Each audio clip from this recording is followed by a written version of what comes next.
Hello everyone, this is Shweta from affinity education and आज हम बात करेंगे कि आप एफएमजी नेक्स्ट एग्जाम की तैयारी कैसे कर सकते हैं। आज हमारे साथ डॉक्टर जसवंत जी हैं जिनका डीपीजीआई इंस्टीट्यूट है जो क्लासिंग प्रोवाइड करते हैं एफएमजी एग्जाम की दिल्ली में। और ये खुद चाइना यूनिवर्सिटी से पास आउट हैं। तो सर आप hi hello everyone and I am doctor Jaswant. जैसा कि मैम ने बताया, टीपीजी एफएमजी इंस्टीट्यूट ये मेरा ही अपना इंस्टीट्यूट है और मैंने अपनी जो एमबीबीएस की जो डिग्री की है वो मैंने चाइना से की।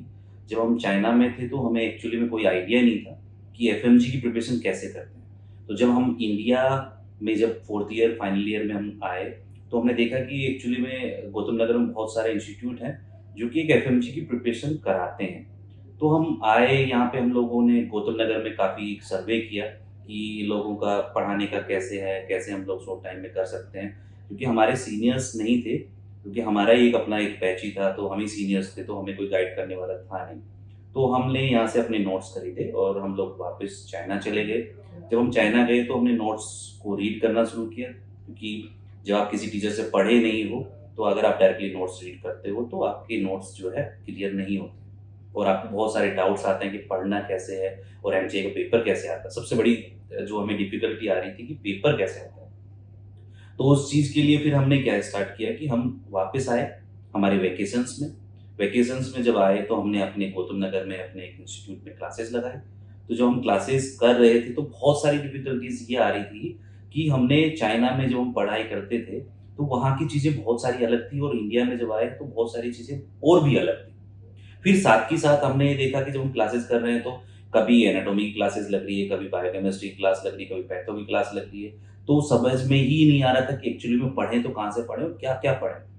तो ऐसा चलता रहा काफ़ी दिनों तक। फिर हमने बहुत सारे जो सीनियर्स थे यहाँ पे जो मिले, पास आउट हो गए, तो उनसे बात की तो उन्होंने हमें बताया कि एक प्रॉपर शेड्यूल होता है और एमसीए का एग्ज़ाम जो होता है नॉलेजेबल एग्ज़ाम है, लेकिन साथ ही साथ एक ट्रिकी एग्ज़ाम होता है। आपको सबसे पहले जो है अपने नोट्स पे कमांड बनानी होती है कि हम लोग एमसीए के लिए अगर पढ़ रहे हैं तो हमें क्या क्या पढ़ना चाहिए और एमसीए का जो पेपर है वो पैटर्न क्या है, कितना क्वेश्चंस कहाँ से क्या क्या पूछते हैं, ये हमें बहुत ज़्यादा ज़रूरी है। बात करें ऑनलाइन एंड ऑफलाइन की, तो ऑनलाइन की बात करें जैसे आज प्रेपलेटर है, मैरो है और भी बहुत सारे ऑनलाइन प्लेटफॉर्म है।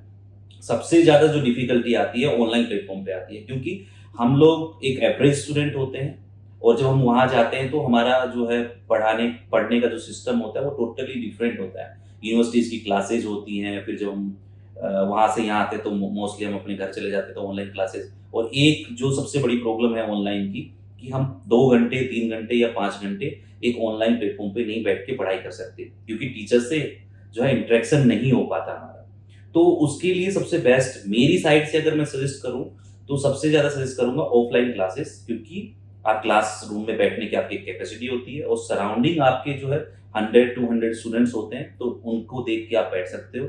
दूसरी चीज जो मेन मेन होता है कि क्लासरूम में बैठने का, क्योंकि आपको पता है अगर आज की क्लास छूट गई तो कल वो क्लास होनी नहीं है, तो आपके सब्जेक्ट जो है स्कीप नहीं होते और आप क्लास में बैठने की कैपेसिटी बढ़ती है। दूसरा, फिर आप लोगों से मिलते हैं तो आपको पढ़ने का गाइडेंस मिलता है।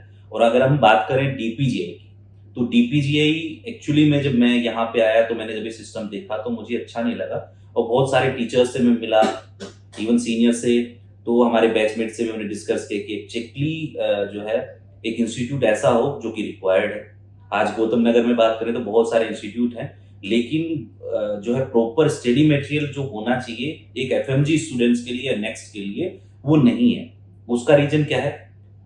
जो है कि बेसिकली उनको क्लासेस करानी है, वो क्लासेस करा के अपनी क्लासेस फिनिश कर देते हैं और क्लास का ऐसा होता है आज कुछ चल रहा है कल वो कुछ चलेगा।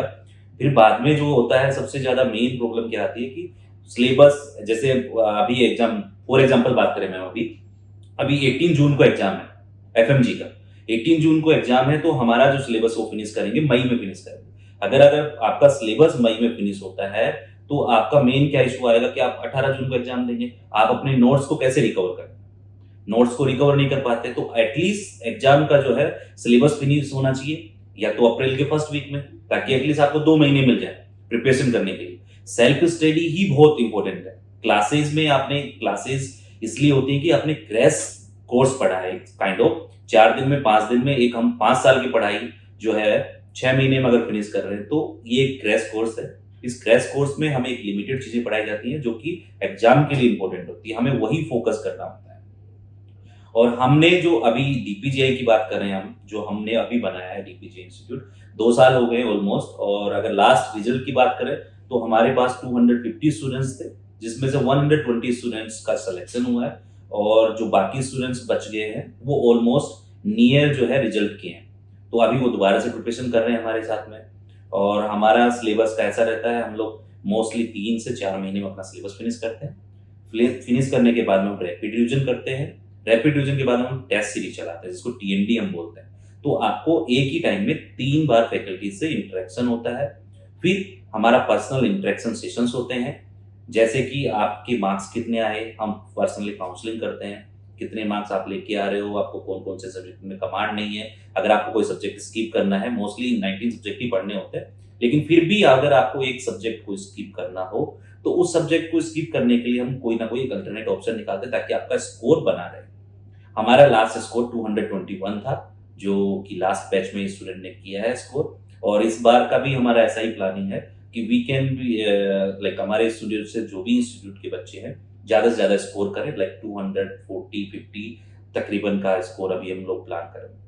हर दिन क्लास होती है प्रॉपरली, मॉर्निंग से इवनिंग तक। इवनिंग में फिर हम लोग ब्रेक दे के सेशन करते हैं, जिसको हम लोग चंटिंग सेशंस बोलते हैं। चंटिंग सेशन में क्या होता है, 1 घंटे हम रिवाइज कराते हैं, 1 घंटे 2 घंटे, जिसमें आपने पूरे दिन में क्या पढ़ा है, उसके की पॉइंट्स क्या हैं, क्या क्या हमें एग्जाम के लिए इंपॉर्टेंट रखना है। साथ ही साथ आपका एक टेस्ट भी होता है, जिसमें 10 से 15 क्वेश्चंस होते हैं इमेज बेसिस, क्योंकि आज का जो न्यू पैटर्न आ रहा है वो क्लिनिकल बीहाफ पे पैटर्न बनता जा रहा है। तो मेरी सजेशन अगर आपको देखा जाए तो मैं ये कहूँगा कि जो क्लिनिकल अभी इस टाइम में, चाहे वो आप सेकेंड ईयर में हो, थर्ड ईयर में हो, फोर्थ ईयर हो, और फाइनल ईयर के कोई भी ईयर के स्टूडेंट हो, तो मैं एक ही मेरी सजेशन हो कि आप अपने वेकेशंस, जब भी आपके हॉलीडेज हो, तो आप जाके, मैं ये नहीं कह रहा हूँ कि डीपीजीआई में क्लासेस ले, आप कहीं भी क्लासेस ले, एटलीस्ट पर लें, क्योंकि अब्रोड में हम लोगों को बहुत सारी चीज़ें नहीं मिल पाती हैं। जब हम दिल्ली आते हैं या कोई भी कोई भी सेंटर पे या कहीं भी आप क्लासेस लेते हैं, तो बेसिकली आपका जो मेन वो टारगेट होना चाहिए कि थर्ड ईयर से आपको एक क्लासेस करनी ही करनी है, चाहे आप किसी भी इंस्टीट्यूट में, क्योंकि आपके बेसिक सब्जेक्ट्स हो जाते हैं तब तक थर्ड ईयर तक। तो आप जब वापस जाएंगे तो अपने यूनिवर्सिटी में बैठ के उन सब्जेक्ट्स को प्रिपेयर कर सकते हो, टेस्ट सीरीज दे सकते हो, और भी बहुत सारी चीज़ें होती हैं। जैसे जैसे आप जुड़ेंगे, आगे चीज़ें देखते जाएंगे, और we can talk about how to prepare for FMG in the next session, जो कि हम अगला सेशन बनाएंगे। उसमें आपको सब्जेक्ट वाइज क्या क्या टॉपिक पढ़ने चाहिए, कहाँ कहाँ क्या पढ़ना चाहिए, we will inform you. Thank you so much, and thank you so much ma'am for inviting me